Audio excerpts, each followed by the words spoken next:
Welcome to pharma decode. तो आज के इस टॉपिक में हम लोग इंट्रोडक्शन टू स्टैटिस्टिक्स पढ़ेंगे और हमारा मेन मोटो रहेगा जल्दी लेस टाइम में ये टॉपिक हम क्लियर कर दें। ठीक है, तो फिर देखते हैं हम लोग का introduction to statistic. First unit में हमारा इंट्रोडक्शन है, मेजर्स ऑफ सेंट्रल टेंडेंसी है, मेजर्स ऑफ डिस्पर्शन है, कोरिलेशन है। ठीक है, तो हम ये चारों टॉपिक हो सके उतने कम समय में क्रॉस करेंगे। ओके, और क्रॉस करना मतलब सिर्फ इतना नहीं कि पढ़ लेना, रट्ठा मार लेना, नहीं, हम लोग को प्रॉपर उसको समझना है, तो प्रॉपरली ध्यान देना होगा आपको। ठीक है, तो फिर स्टैटिक्स क्या होता है? स्टैटिक्स एक ब्रांच है जो क्या करती है, डाटा को कलेक्ट करती है। क्या करती है? डाटा को कलेक्ट करती है। ठीक है, डाटा को देखो, आप यहाँ पे एक ध्यान से देखोगे तो यहाँ पे एक खुद का मैंने एक तुम्हें बहुत सिंपल वे में एक डेफिनेशन दिया है। वो डेफिनेशन खुद बोलता है, क्या बोलता है कि statics is defined as the disciplinary, ठीक है, डिसिप्लिन दैट कंसर्न्स कलेक्शन। देखो, यहाँ हो गया कलेक्शन, यहाँ हो गया ऑर्गेनाइज, यहाँ हो गया analysis, summarisation, interpretation, presentation of data. तो अगर सिंपल लैंग्वेज में बता दूँ तो स्टैटिस्टिक्स एक ब्रांच है जो डाटा कलेक्ट करती है, डाटा को ऑर्गेनाइज करती है, डाटा को एनालाइज करती है, डाटा को समराइज करती है, इंटरप्रेटेड करती है और प्रेजेंट करती है। ठीक है, ये तुम्हें कोसिप याद, कोसिप, ठीक है, कोसिप, इसको बोलना नहीं, कोसिप इजीली। किसी ने भी बोला बायोस्टैटिक्स क्या है, ठीक है, तो कोसिप इतना याद रखा, हो गया। क्या क्या था?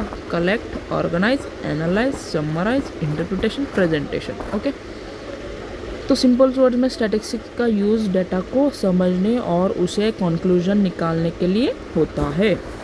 नेक्स्ट हमारा दो, हम लोग फटाफट जा रहे हैं, तो इसका मतलब ये नहीं कि आप कम पढ़ोगे, आप ज़्यादा ही पढ़ोगे। कम पढ़ो और ज़्यादा लिखो। ठीक है, एग्ज़ाम में। चलो, नेक्स्ट है अपना डिस्क्रिप्टिव स्टैटिक्स। डिस्क्रिप्टिव स्टैटिक्स क्या है? ये स्टैटिक्स का वो पार्ट है जो कलेक्टेड डाटा को समराइज करता है। ठीक है, कलेक्टेड डाटा को उसको समराइज करता है। ये हमारा कलेक्टेड डाटा है, इसको समराइज करता है। ठीक है, और इजी फॉर्म में प्रेजेंट करता है। ठीक है, उसको और हो सके, अभी देखो ये बहुत कॉम्प्लेक्स है पर ये इजी फॉर्म में उसको समराइज करता है। ठीक है, एग्जांपल, अगर एक क्लास है, क्लास के सब स्टूडेंट्स उनके सब स्टूडेंट के मार्क्स है, तो उसका एक एवरेज चार्ट बनाना, ठीक है, चार्ट बनाना या टेबल बना के उनका ये करना, ये सब डिस्क्रिप्टिव स्टैटिक्स में आता है। अभी नेक्स्ट हम लोग का है इन्फरेंशियल स्टैटिक्स। इन्फरेंशियल स्टैटिक्स क्या है दोस्तों? ये कलेक्टेड डाटा का एनालिसिस करता है, एनालिसिस ऑफ कलेक्टेड डाटा। तो ये क्या होता है? ये मोस्टली प्रिडिक्शन में काम आता है, प्रिडिक्शन। ठीक है, तुम इसको बोल सकते हो प्रिडिक्शन। फ्यूचर प्रिडिक्शन करता है, ये कंक्लूजन निकालता है। ठीक है, कंक्लूजन भी निकालता है। प्रोबेबिलिटी डिस्ट्रीब्यूशन यूज़ करता है। प्रोबेबिलिटी तो तुमको पता होगा, वो हम लोग ने जो 5th या 6th में सीखा था, हेड एंड टेल्स वाला। ठीक है, प्रोबेबिलिटी कभी ये 2 बार आ सकता है, कभी ये 2 बार, कभी ये 1 बार, कभी ये 1 बार। ठीक है, ये एक प्रोबेबिलिटी था, हम लोग को बचपन में सिखाया था। तुम्हें याद है, नहीं याद है, ठीक है, कोई नहीं। सिंपल एग्जांपल अगर दूँ, अगर 100 लोगों का सर्वे किया और रिज़ल्ट अच्छा आया, तो पूरी पॉपुलेशन के बारे में प्रेडिक्शन करना इन्फरेंशियल स्टैटिक्स है। मतलब इसमें से अगर 80 आया 100 पीपल में से 80 का रिजल्ट पॉजिटिव आया और 20 का नेगेटिव आया, फिर भी हम लोग इस पे स्टैटिक्स कर सकते हैं। स्टैटिक्स का यूज़ कहाँ पे होता है बताओ? स्टैटिक्स का यूज़ कहाँ पे होता है? स्टैटिक्स का यूज़ होता है ह्यूमन बायोलॉजी में, ठीक है, हेल्थ में, मेडिसिन में, मेडिकल रिसर्च में, समझे? यही है सिंपल। और बात की जाए तो ये हम लोग ने ये फर्स्ट इंट्रोडक्शन का ये कर लिया, लेकिन अभी हम लोग देखेंगे हमारा नेक्स्ट। ओके, तो स्टेप्स इन बायोस्टैटिक्स देखो। स्टेप्स इन बायोस्टैटिक्स क्या है आपका? Generation of hypothesis, collection of experimental data, classification of the collected data, categorisation and analysis of collected data, interpretation of data. अब यहाँ सब में आपने एक नोटिस किया होगा, ये डाटा है क्या? ये डाटा आखिर है क्या? कब से डाटा बहुत, अभी डाटा फार्मेसी फील्ड में बहुत डाटा रहता है। अभी डाटा क्या होता है? किसी भी इंफॉर्मेशन, फैक्ट्स या ऑब्जर्वेशन को डाटा बोलते हैं। किसी भी इंफॉर्मेशन, ठीक है, किसी भी फैक्ट्स, किसी भी ऑब्जर्वेशन को हम फार्मासिस्ट है, हम क्या है? हम फार्मासिस्ट है, हम इन्हें डाटा बोलते हैं। डाटा क्या बोलते हैं? हम डाटा बोलते हैं। अभी फॉर एग्जांपल स्टूडेंट के मार्क्स हो गए, पेशेंट का ब्लड प्रेशर हो गया, या फिर हम एज को डाटा बोलते हैं, हम वेट को डाटा बोलते हैं। हम फार्मासिस्ट हैं, हमको बस डाटा चाहिए, हम आपको एकदम मस्त सलूशन देंगे, ठीक है? ये सब डाटा है। तो टाइप्स ऑफ डाटा, अभी डाटा के भी टाइप्स होते हैं, ये आपको नहीं है, पर एक जनरल क्वेश्चन समझ के रट लो मतलब इन द सेंस देख लो। प्राइमरी डाटा ये आपको इस PDF में भी नहीं है, क्योंकि मेरे को ये इतना मैंडेटरी नहीं लगा डालना, तो मैंने नहीं डाला। ये वैसे भी नहीं है आपको। प्राइमरी डाटा में क्या है? जो डाटा रिसर्चर खुद डायरेक्टली कलेक्ट करता है, उसे प्राइमरी डाटा बोलते हैं। कैसे कलेक्ट करते हैं? ये हो गया आपका इंटरव्यू से कलेक्ट होता है। ये आपका हो गया सर्वे से कलेक्ट होता है। बाद में क्वेश्चनरी, जैसे मैंने आपको फर्स्ट वीडियो में बताया था, क्वेश्चनर करना पड़ता है आपको। उसके बाद आपका हो गया एक एक्सपेरिमेंट से भी तो डाटा कलेक्ट होता है अपना, ठीक है? एग्जाम्पल डॉक्टर खुद, मतलब एग्जाम्पल देने को जाओ तो डॉक्टर खुद पेशेंट से BP चेक करके डाटा ले रहा है। जब आपका BP चेक होता है तो आपका डाटा मिल रहा है, ठीक है? अभी सेकेंडरी डाटा क्या है? सेकेंडरी डाटा हो गया आपका जो डाटा पहले से किसी और ने कलेक्ट किया हो और हम यूज़ कर रहे हैं। जैसे बुक्स हो गया तुम्हारा, जर्नल्स हो गया तुम्हारा, इंटरनेट हो गया। इंटरनेट से तो हमें डाटा ही डाटा मिलता है, ठीक है? गवर्नमेंट का रिपोर्ट्स हो गया, ठीक है? अभी देखो इसमें एक चीज़ है, बुक्स का कैसा डाटा, बुक्स, जर्नल्स, इंटरनेट, ये सब पे डाटा कलेक्टेड है ऑलरेडी, तो हम लोग उसको यूज़ करते हैं, इसलिए उसको हम लोग सेकेंडरी डाटा बोलते हैं, ठीक है? एग्जाम्पल WHO, जो WHO है उसके रिपोर्ट का डाटा यूज़ करना। जैसे अभी WHO ने बोला है कि तुम्हारा जो रेनिटिडिन है वो तुम्हारा कार्सिनोजेनिक यानी तुम ये एग्जाम में भी लिख सकते हो। कार्सिनोजेनिक यानी कैंसर कॉजिंग एजेंट, ठीक है? ये कैंसर कॉजिंग एजेंट है, तो फिर वो एक डाटा हुआ ना, अगर वो WHO ने नहीं बताया होता तुम्हें तो तुम उसको यूज़ करते कहीं पे भी, उसको यूटिलाइज करते, उसका कुछ तो बनाते, और फिर जब तुमको कैंसर जैसी बीमारी फेस करनी पड़ती तब तुमको पता चलता। लेकिन ये सब हम लोग को पहले ही ये महान इसने बता के रखा है। ठीक है, अभी मेथड्स ऑफ कलेक्टिंग डाटा ये भी इसमें मेंशन नहीं है, आई एम सेइंग यू। ठीक है, एक डायरेक्ट मेथड है, डायरेक्ट, और एक है indirect method. Indirect method side by side तुम्हारा भी नोट्स निकाल के रखो, सही रहेगा तुम्हारे लिए। डायरेक्ट मेथड का फटाफट बोल दूँ मैं। रिसर्चर डायरेक्टली पर्सन से इंफॉर्मेशन लेता है। फेस टू फेस इंटरव्यू क्या होगा? Face to face interview. ठीक है, इनडायरेक्ट में क्या होता है? इन्फॉर्मेशन किसी दूसरे सोर्स से ली जाती है, इन्फॉर्मेशन किसी दूसरे सोर्स से मिल जाती है। फॉर एग्जांपल तुम्हारा हॉस्पिटल रिकॉर्ड्स, ठीक है, हॉस्पिटल रिकॉर्ड्स से तुम्हारा इन्फॉर्मेशन मिल गई। ठीक है, अभी क्लासिफिकेशन ऑफ डाटा शायद ये हम लोग ने ना करे तो ही सही है, फिर भी चलो अभी हम लोग इस पे आते हैं।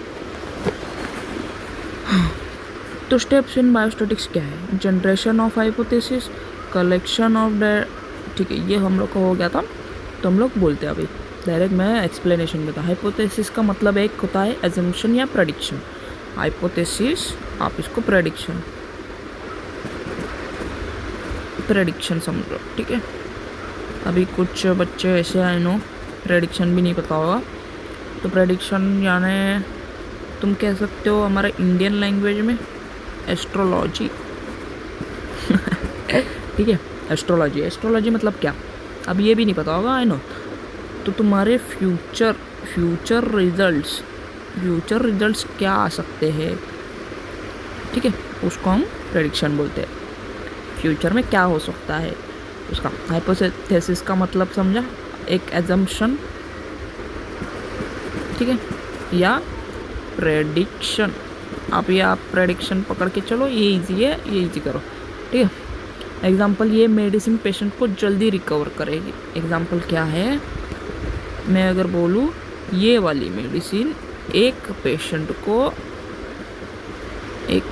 को जल्दी रिकवर करेगी। ठीक है, रिसर्च स्टार्ट होने से पहले एक आइडिया बनाया जाता है। ठीक है, अभी नेक्स्ट हम जाते हैं collection of experimental data. Experiment या सर्वे से डाटा कलेक्ट किया जाता है। ठीक है, कलेक्शन ऑफ एक्सपेरिमेंटल डाटा में क्या है? एक्सपेरिमेंट से हम क्या करते हैं? एक्सपेरिमेंट या सर्वे से हम क्या करते हैं? डाटा कलेक्ट करते हैं। एग्जाम्पल मैंने पहले भी दिया था, पेशेंट का बीपी, ठीक है, पेशेंट का बीपी या फिर पेशेंट का शुगर लेवल, ठीक है, या फिर पेशेंट का रिकवरी टाइम। ये हमारा एक्सपेरिमेंटल मेथड है। ठीक है, अब हो गया क्लासिफिकेशन ऑफ कलेक्टेड डाटा। क्या करेंगे हम? क्लासिफिकेशन ऑफ कलेक्टेड डाटा को ग्रुप्स में डिवाइड करते हैं। क्लासिफिकेशन क्या है? कलेक्टेड डाटा को ग्रुप्स में डिवाइड करते हैं। जैसे हो गया आपका, ये हम लोग ने एक ग्रुप किया, यहाँ पे हम लोग ने मेल डाला, यहाँ पे हम लोग ने फीमेल डाला, यहाँ पे हम लोग ने एज ग्रुप दोनों का अलग अलग पकड़ा। ठीक है, फिर डिजीज़, ये नॉन डिजीज़, मतलब सब डिजीज़ अलग अलग टाइप के होते हैं, नॉन डिजीज़ अलग। तो ये क्लासिफिकेशन हो गया, हम लोग इसको ग्रुप में डिवाइड कर रहे हैं हर एक को। ठीक है, इससे डाटा समझना इजी हो जाता है। इससे क्या होता है? डाटा समझना इजी हो जाता है। तो फिर नेक्स्ट क्या है? Categorisation and analysis of data. Data को कैटेगराइज में अरेंज करके एनालाइज करते हैं। कैटेगरी में हम लोग ने उसको क्या किया? अरेंज किया। ठीक है, इसका कैटेगरी ए, इसका बी, इसका सी, इसका डी, इसका ई, इसका एफ। हम लोग ने ऐसे कैटेगरी में क्या किया? अरेंज किया। तो हमें क्या पता चला इससे? एनालिसिस का मतलब क्या होता है? पहले तो ये बताओ। मतलब तुम उसका एवरेज निकालते हो, उसका कंपैरिजन करते हो, उसका रिजल्ट चेक करते हो। इसका हम लोगों ने कैटेगरी में ये किया, ठीक है ना। इजी है ये, बस थोड़ा सा वर्ड टू वर्ड तुम्हें समझना पड़ेगा। अभी इंटरप्रिटेशन ऑफ डाटा क्या बोलता है, देखो। इंटरप्रिटेशन ऑफ डाटा बोलता है फाइनल रिजल्ट को समझना और उसका कॉन्क्लूजन निकालना, ठीक है। Conclusion and final result, simple interpretation. Example, medicine effective है या नहीं। मेडिसिन जो है वो तुम्हें इफेक्ट दिखा रही है या नहीं, ठीक है। अब आगे बढ़ते हैं। आगे है मीन। तो मीन को अच्छे से पढ़ने के लिए देखो, यहाँ पे पीडीएफ पढ़ के जाना मेरे को अच्छा नहीं लगता। सिर्फ पीडीएफ पढ़ाओ। तुम ये सब एग्ज़ाम रेडी के लिए रखो, लेकिन मैं तुम्हें जो हमारी मातृभाषा हिंदी में आपको जो बोलूँ, वो आपको ये सब उधर जाके हिंदी में नहीं लिखना है, हिंदी में बस समझना है। उधर जाके इंग्लिश में ही लिखना है आपको, ठीक है। बस समझ लो, लिखने का कोई टेंशन नहीं। लिखना उधर तुम्हारा पर्सनल लेवल पे भी अगर तुम लिखते हो तो तुम पास हो जाते हो, ठीक है। अभी मीन का मतलब क्या है, अब ये पढ़ के तुम देखो, ये सब तुम देखो। मेरा काम है तुम्हें अपना हिंदी में बताना, तो फिर सुनो। ये मीन मतलब एक एवरेज है, ठीक है। मीन का मतलब एक है एवरेज। ये तब निकालते हैं जब सब वैल्यूज़ का सम करके टोटल नंबर से डिवाइड करता है। अभी देखो, ये x जो है तुम्हारा पेशेंट, उसको 20% इफ़ेक्ट हुआ है। x2 जो है उसे 20% हुआ है, पर x3 जो है उसको 10% हुआ है। तो हम लोग इसका सम कितना हुआ, इसका सम हुआ 50। तो अभी देखो, फॉर एग्जांपल x1, देखो यहाँ पे दिया है ना, x1, x2, x3, ठीक है। तो ये सम ऑफ हमारा 50 हुआ अपॉन n क्या है, सब वैल्यूज का सम करके टोटल नंबर से डिवाइड। टोटल नंबर कितना था, 3 था, मतलब 3 ये था ना, वेट, ये 1 2 3, ठीक है। तो इसका इधर आ गया 3, इधर आ गया 50, इसको डिवाइड करना आपका यही फॉर्मूला है, ठीक है। सिंपल एग्जांपल अगर दूँ, नंबर्स जैसे 2 4 6 8, ठीक है, ये तुम्हारा नंबर है। तो सबका एडिशन कितना होता है, 20। तो अगर ये 4 कितने डिजिट से, 1 2 3 4, इसको डिवाइडेड बाय कितना करना है, 4 करना है। तो 20 डिवाइडेड बाय 4 कितना होता है, इज इक्वल टू 5। तो तुम्हारा मीन क्या निकला, ये 5। अब समझे, ये तुम्हारा क्या निकला, मीन। क्या लिया था हम लोग ने, 2 4 6 5, 2 4 6 8, ठीक है। उसका क्या निकला है, मीन हमारा 5। ये कंसेप्ट है, बहुत इजी है। ये मीन, मीडियन मोड, ये सब बहुत इजी है, तुम बस ध्यान दो। तो मीन क्या शो करता है, इनडायरेक्टली मीन क्या शो करता है, ये एक इक्वल, मीन शो करता है एक equal distribution of value show करता है, समझे। Equal distribution of value show करता है मीन, मतलब डाटा का एवरेज सेंटर पॉइंट, डाटा का एवरेज सेंटर पॉइंट, ये मीन शो करता है। बस इतना सिंपल है। अभी मीडियन क्या होता है, मीडियन क्या होता है बेटा, देखो मीडियन तो जो ऑर्डर डाटा का मिडल वैल्यू, मतलब अभी देखो मैंने तुम्हें एक एग्जांपल दिया था 2 4 6 8 और आगे समझो ये, तो ये है मीडियन। चलो और सिंपल वे में समझते, डाटा को ascending order small to large या descending order large to small में अरेंज करना ज़रूरी है, ठीक है। जैसे कि तुमको बताना पड़ेगा। अगर टोटल ऑब्जर्वेशन ऑड हो तो एग्जैक्ट मिडल वैल्यू मीडियन होती है, ठीक है। मीडियन का पोजीशन क्या है बेटा, तुमको जो मैंने बताया वही है, ठीक है। अभी देखो, तुम्हें सिंपल लैंग्वेज में बोलूँ तो वही है, 1 हो गया, 2 हो गया, 3 हो गया, 4 हो गया, 5 हो गया। तो इसमें सब तुमको सबसे मीडियन कौन सा दिख रहा है, ये। तो तुम्हें इसको फॉर्मूला में कैसे डालना है, मीडियन पोजीशन के, देखो तुम्हें यहाँ पे एक चार्ट्स में भी दिखाई दे रहा है, ठीक है। यहाँ पे ये असेंडिंग वैल्यू है, यहाँ पे ये डिसेंडिंग वैल्यू है, ठीक है। डिसेंडिंग मतलब क्या, बड़े से छोटा। असेंडिंग मतलब क्या, छोटे से बड़ा, ठीक है। ये हो गई असेंडिंग, ये हो गया डिसेंडिंग, ठीक है। तो फिर यहाँ पे देखो 1 2 3 4 5 6 7 8 9 10 11 12 जो भी है इसके बीच में जो है इसको हम लोग कहते हैं मीडियन, मिडल वैल्यू। इसको मीडियन कहते हैं, हम इसको समझने के लिए मिडल वैल्यू कहेंगे, ठीक है। अभी यहाँ पे एक कंसेप्ट है बेटा, ऑड नंबर के लिए और एक इवन नंबर के लिए, ठीक है। अगर इवन नंबर का फॉर्मूला देखा जाए तो ये तो है, ये है ऑड नंबर का फॉर्मूला, ये है। अभी तुम कहोगे, देखो जो ऑड नंबर रहता है वो रहता है 1 3 5 7, ठीक है। इसमें मीडियन का पोजीशन क्या है, 5 + 1, ठीक है, डिवाइडेड बाय 2। ये कितना हुआ, ये हुआ अपना थर्ड टर्म। क्या हुआ अपना थर्ड टर्म। फिर थर्ड टर्म, ये तुम्हारा थर्ड टर्म हुआ, फिफ्थ वाला आपका ऑड वाला मीडियन मिला, ठीक है। ऑड का मीडियन क्या निकाला तुम्हारा 5।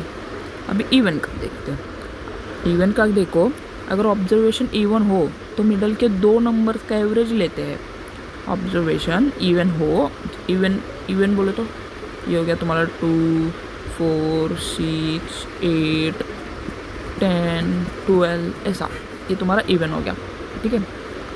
तो अगर तुम ऐसे इवन नंबर्स लेते हो तो मिडल वैल्यू तुम्हारा क्या है, देखो 4 और 6, 4 और 6 तुम्हारा ये मिडल वैल्यू है। तो 4 + 6 को तुम 4 + 6 करोगे, डिवाइडेड बाय 2 करोगे, इक्वल टू आपको आएगा 5, ठीक है, समझा। तो इसका भी आपको आएगा 5। ये आपको फॉर्मूला के हिसाब से दोनों का भी कैलकुलेशन करना है, कोई कन्फ्यूजन नहीं लेनी है, बस जो भी हो एग्ज़ाम में करते जाने का है। अभी हम लोग देखेंगे मोड। तो मोड पे ज़रा ध्यान देना, मोड पे ध्यान देना, नहीं तो ये तुम्हारे बचपन में सिखाए हुए सब, पर फिर भी हम लोग इसको कर रहे हैं क्योंकि हमारे बच्चे बहुत होशियार हैं, ठीक है। मोड क्या होता है, तो मोड बेसिकली वो वैल्यू होती है जो डाटा में सबसे ज़्यादा बार रिपीट होती है। डाटा में सबसे ज़्यादा बार रिपीट होती है, जैसे 1 हो गया तुम्हारा, 2 हो गया, फिर वापस 2 हो गया, वापस 3 हो गया, वापस 4 हो गया, वापस 4 हो गया। ये तुम्हारा है, क्या है, मोड है तुम्हारा। सिंपल शॉर्ट में जो नंबर मैक्सिमम फ्रीक्वेंसी से आता है वही मोड होता है, ठीक है। एग्जांपल तो दिया, तो तुम कैसे चूज़ करोगे, तुम्हें कोई मीन बोलेगा, मीन निकाल के देखो बेटा, मीन निकालोगे। तुम्हें मीडियन निकालने बोला बेटा, मीडियन निकालोगे। मोड निकालने बोला, कैसे निकालोगे, तो 2 2 2 2 4 3, ठीक है। तो इसमें हम लोग का मोड क्या है, 2, बस यही है। अभी ये अनदर एग्जांपल देते हैं।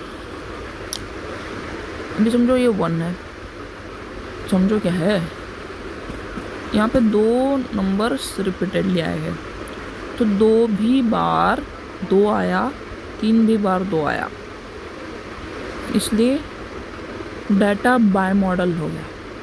क्या हो गया, ये बाय मॉडल हो गया। अब तुम बोलोगे अब ये नया क्या ये है, ये भी ये नया नया क्या घुसा दिया बीच में। तो बाय मॉडल मतलब मॉडल, इसका क्या है, टू टू और एच, ये है सिंगल मॉडल। बाय मॉडल क्या है मैं आपको बताऊँ, 2 2 3 3 4, ये हो गया आपका बाय मॉडल डाटा। ठीक है, सिंपल। अब measures of dispersion, measures of dispersion क्या है, डिस्पर्जन क्या होता है पहले तो ये बताओ। पहले तो डिस्पर्जन पढ़ेंगे हम। डिस्पर्जन बोलो, डिस्पर्जन क्या होता है, किसी को पता है कमेंट में बताओ, हम फिर भी बताएंगे। ठीक है, तुम्हारा भी नॉलेज चेक हो जाएगा, इसलिए बोला तुम भी बताओ।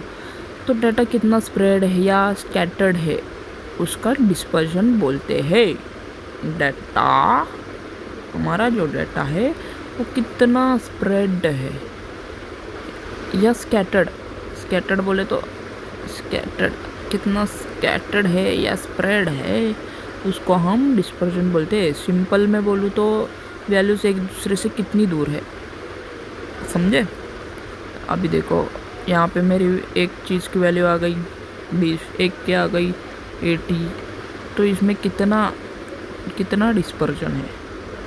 ठीक है, टाइप्स ऑफ डिस्पर्जन देखते हैं अभी। एक होता है रेंज वाला, इसमें मैंने मेंशन नहीं किया भाई दे, पर अब है शायद नीचे है। ये वाले टेबल्स ज़रा सा मेरे को इम्पोर्टेंट लग रहा है, तुम ये कर लेना।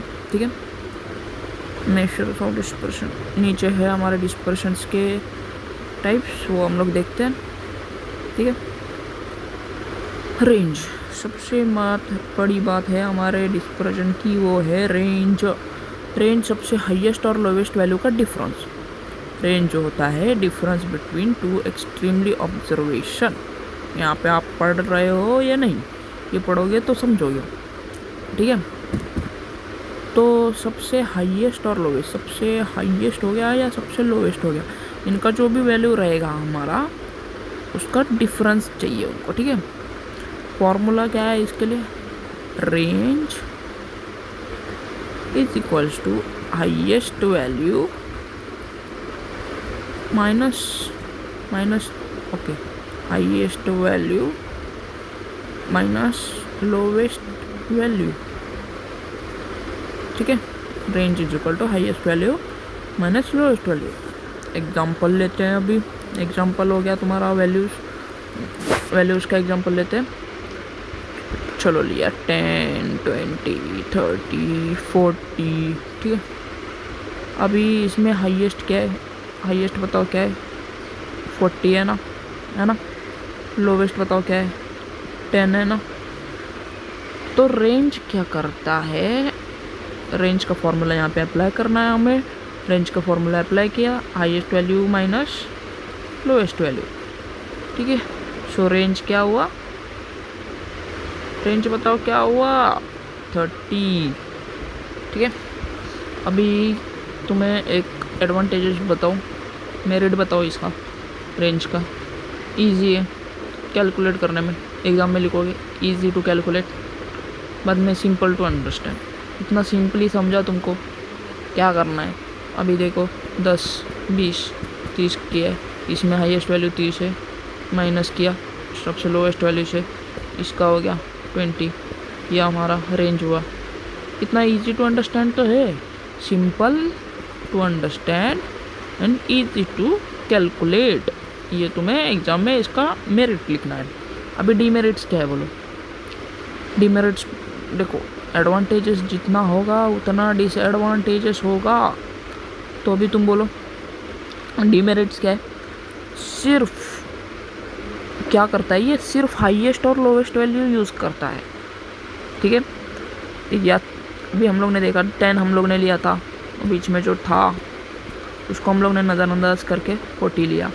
ठीक है, एक हाईएस्ट या लोवेस्ट, बीच में जो है इनको हम लोग ने फुल्ली क्या किया, इग्नोर किया, या फिर हमारे जेनजी के भाषा में बोल जाए तो घोस्ट किया हम लोगों ने। ठीक है,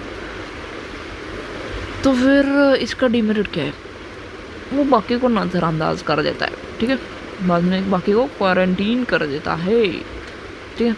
अभी डिमेरिट्स और एक है, ये एक्यूरेट नहीं होता, ये एक्यूरेट नहीं होता, तुम्हें जो सिंपल लगता है वो एक्यूरेट नहीं है, यही तो प्रॉब्लम है। सिंपल चीज़ें जल्दी से ये नहीं आती। अभी तुम एप्लीकेशन पढ़ लेना, एप्लीकेशन, ठीक है, ये एप्लीकेशन भी ध्यान रखना पड़ेगा तुम्हें, क्योंकि सब एप्लीकेशन पे भी है। एप्लीकेशन पे कभी कभी 2 मार्क्स के क्वेश्चन आ जाते हैं, 2 मार्क्स के क्वेश्चन करने हैं तो एप्लीकेशन यूज़ करो बेटा। आ जाते हैं अभी स्टैंडर्ड डेविएशन पे, फटाफट का कवर करना है यार मेरे को। स्टैंडर्ड डेविएशन पे, स्टैंडर्ड डेविएशन वेरिएंस का स्क्वायर रूट होता है। अभी तुम बोलोगे कि स्क्वायर रूट तो पता है, ये वेरिएंस क्या है? वेरिएंस क्या है देखो, वेरिएंस डाटा के स्प्रेड को मेजर करता है। डाटा जितना तुम्हारा स्प्रेड हुआ है उसको मेजर करता है। कौन करता है? वेरिएंस। ये बताता है वैल्यूज़ मीन से कितनी दूर है, जो मीन है अपना उससे कितनी दूर है हमारा ही, ठीक है। ये है डाटा का, और उसके लिए भी एक फॉर्मूला है वेरिएंस का, लेकिन हम अभी फास्ट जा रहे हैं तो हम ज़्यादा डीपली उस चीज़ में नहीं घुसेंगे, ठीक है, क्योंकि हमारा फर्स्ट यूनिट हमें आज के आज ही कवर करना है। तो हम लोग स्टैंडर्ड डेविएशन क्या है, ये डिस्पर्शन का इम्पोर्टेंट मेजर है। ये डिस्पर्शन जो है, जो हमने पढ़ा था डिस्पर्शन, उसका IMP है, ठीक है, इम्पोर्टेंट है। नेक्स्ट हम जाते हैं फॉर्मूला उसके ऊपर। देखिए ये हमारा फॉर्मूला है। ये फॉर्मूला तुम्हें कुछ भी करके, अभी तुम रटो या कुछ भी करो, सिंपल है, ठीक है, सिंपल है तुम्हारा फॉर्मूला। याद रखना थोड़ा सा प्लीज़ मेरे लिए। सिंपल मीनिंग में अगर मैं बताऊँ, कम है तो डाटा क्लोज है मीन के, मतलब अगर इसका जो फॉर्मूला का जो कैलकुलेशन आता है वो जो अगर कम है तो डाटा मीन के एकदम क्लोज है, ठीक है, मीन के एकदम क्लोज है। और अगर वही डाटा ज़्यादा है, डाटा वाइडली स्प्रेड है, डाटा क्या है? वाइडली स्प्रेड है, ठीक है, इतना समझ गए। अभी हम लोग जाते हैं यहाँ पे, ये तुम्हें और इजीली समझेगा। ये सब पढ़ो, ये सब पढ़ो, और ये जब तुम डाटा पढ़ोगे, देखोगे, इसका मीन निकलेगा, तब तुम समझ जाओगे क्या है ये, ठीक है। अब हम डायरेक्टली जाते हैं कोरिलेशन पे। कोरिलेशन अभी क्या है? अभी कोरिलेशन मतलब तुम अपना वाला रिलेशन मत लाना, ये वाला, ठीक है। कोरिलेशन ये है जब ये एक और ये दो वेरिएबल्स के रिलेशन को शो करता है। इन दोनों के जो वेरिएबल्स होंगे उसको कोरिलेशन शो करता है। Example study time and marks. अभी समझो, अभी पिंटू है, ये पिंटू क्या करता है? पिंटू स्टडी करता है 10 घंटा, मार्क्स लाता है 100 आउट ऑफ 70। वही यहाँ पे समझो चिंटू है, चिंटू क्या करता है? स्टडी करता है 2 घंटा, मार्क्स लाता है 75। तो बस ये कोरिलेशन है। पिंटू इतना पढ़ के अगर इतने मार्क्स ला रहा है, चिंटू उतना ही पढ़ के, उससे कम 8 घंटा कम पढ़ के इससे 5 मार्क्स ज़्यादा ला रहा है। या फिर होगा तुम्हारा हाइट एंड वेट, हाइट हो गया, वेट हो गया, ठीक है।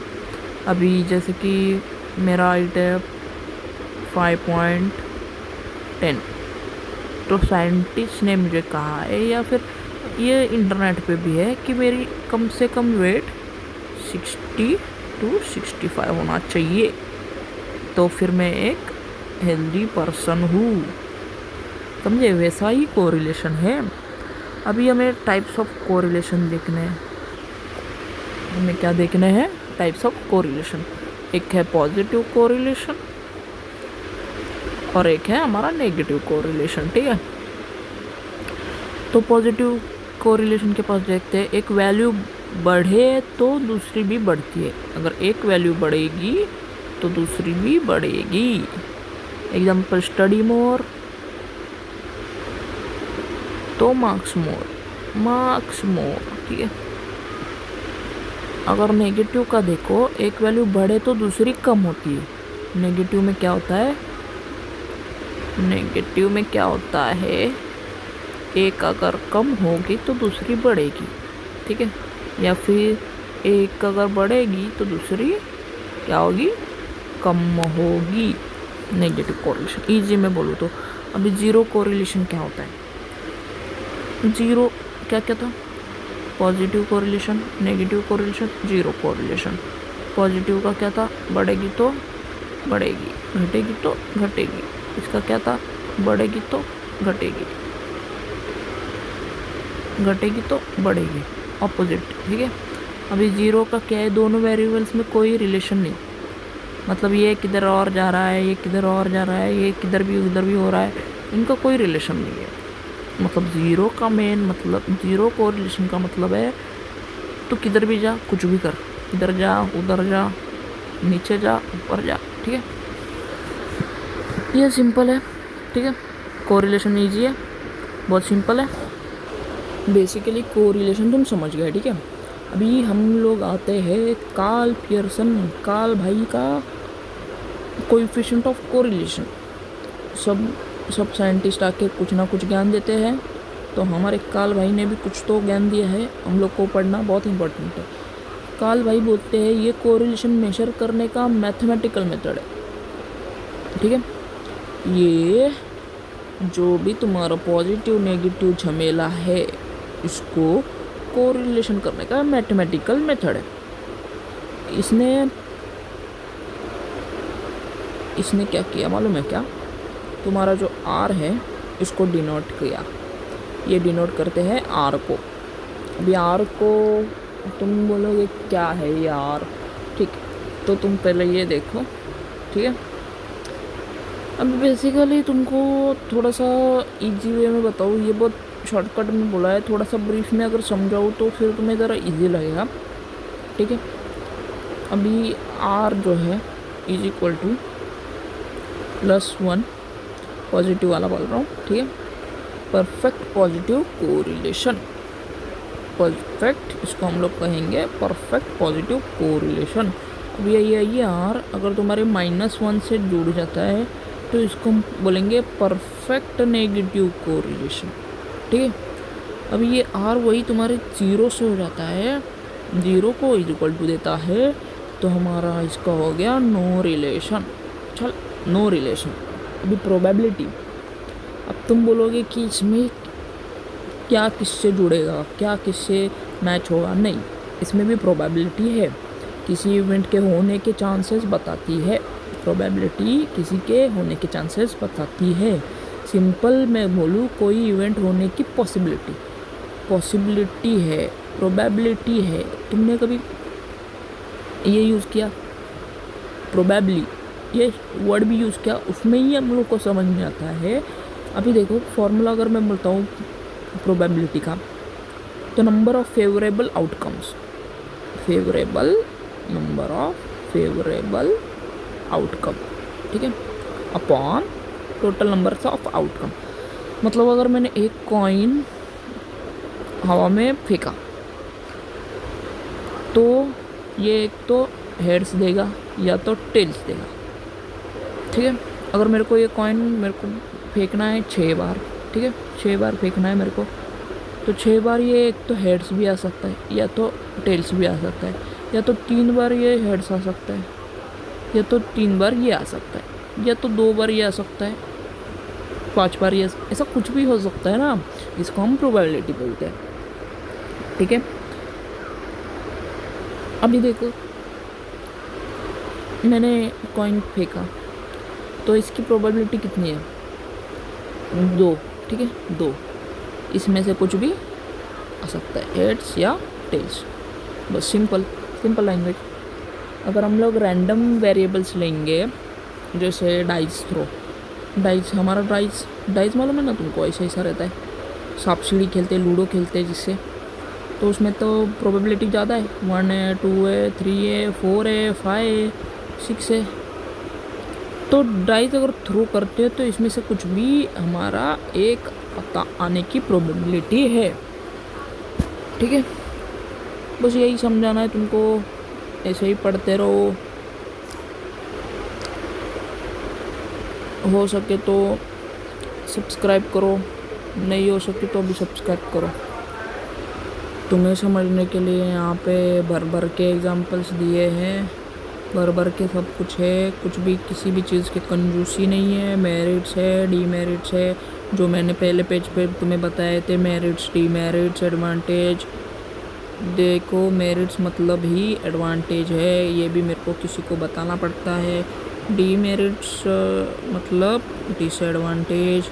तो तुम्हारा अगर क्वेश्चन आता है डीमेरिट्स तो भी तुम डिसएडवांटेज लिख सकते हो, मेरिट्स आता है तो एडवांटेज लिख सकते हो। यही नहीं कि तुम्हें एडवांटेज पढ़ा है तो तुम्हें एडवांटेज ही आएगा, वो ये मेरिट भी हो सकता है, ठीक है। इतना ही बोलना था। एंड नेक्स्ट, अगर फार्मेसी यूजेस क्या है इन सब का, क्लिनिकल ट्रायल्स होता है, रिसर्च, ड्रग रिसर्च होता है, डिजीज एनालिसिस होता है, पब्लिक हेल्थ होता है, हॉस्पिटल मैनेजमेंट, तो ये सब होता रहता है। तुम इसका फ़ायदा ही फ़ायदा है, कुछ भी नुकसान नहीं है। ये पढ़ो, ब्लेम मत करो तुम्हारे ये कॉलेजेस को, और ये एग्जांपल्स भी देखो, सब तुम्हारा भला ही होगा, पढ़ो बस। Thank you, bye, subscribe the channel.